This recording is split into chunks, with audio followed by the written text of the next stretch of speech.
This is why North Korea's latest disaster has captured global attention. Over 4,000 dead, thousands displaced, and severe consequences for government officials. The scale of the devastation is unprecedented, with entire communities submerged under water, homes destroyed, and lives uprooted. The floodwaters have not only taken lives, but have also left a trail of destruction that will take years to rebuild. The aftermath of the floods has been chaotic, with government officials scrambling to respond to the crisis.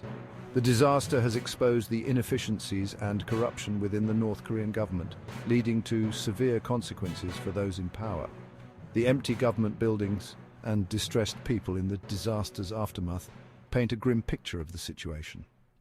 North Korea faced devastating floods in July, primarily in Chagang province, resulting in over 4,000 deaths and thousands more displaced. The province, known for its mountainous terrain, was particularly hard hit, with floodwaters sweeping through towns and villages, leaving a path of destruction in their wake. Rescue operations have been ongoing, but the scale of the disaster has overwhelmed the limited resources available. South Korean intelligence reports claim that North Korean leader Kim Jong-un ordered the execution of 20 to 30 officials. These reports suggest that the executions were carried out in secret, with the officials being accused of failing to respond adequately to the disaster. The intelligence documents reveal a regime that is quick to punish those it deems responsible for failures, regardless of the circumstances. These officials were accused of corruption and negligence in their disaster response efforts. The corruption investigation has uncovered a web of deceit and mismanagement, with officials allegedly diverting resources meant for disaster relief for personal gain. The accused individuals have been paraded in courtrooms, with the regime using their trials as a warning to others. Among the reportedly executed was Kang Pong-hun, the former chief secretary of the Chagang Provincial Committee. His execution has sent shockwaves through the government, with many officials now fearing for their lives. The secretive meetings and the portrait of the executed official highlight the regime's ruthless approach to maintaining control.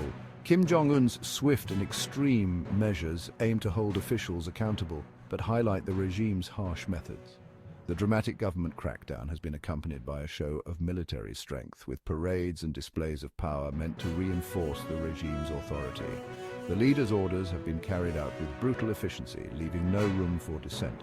The floods caused extensive damage, destroying homes, infrastructure, and farmlands, intensifying North Korea's ongoing struggles.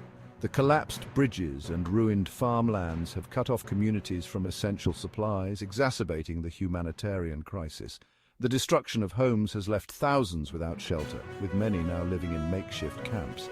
Despite the devastation, Kim Jong-un has refused international aid, choosing instead to relocate affected citizens to Pyongyang.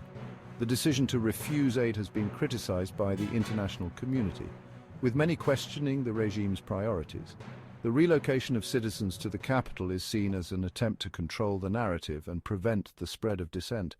Conflicting reports suggest higher death tolls, but verification remains challenging due to North Korea's secretive nature. The isolated communities and the regime's tight control over information make it difficult to get an accurate picture of the situation. News reports from the region are often conflicting, with the true extent of the disaster remaining unclear. This incident underscores the severe consequences faced by officials in North Korea, reflecting the regime's strict control and punitive actions. The distress among officials is palpable, with many now living in fear of being accused of negligence or corruption. The regime's control imagery and punitive actions serve as a stark reminder of the harsh realities of life under Kim Jong-un's rule. Stay informed and keep watching for updates on this evolving situation. The story of North Korea's deadly floods and the subsequent executions ordered by Kim Jong-un is far from over. As new information emerges, it will be crucial to stay updated on the developments and understand the broader implications for the region and the world.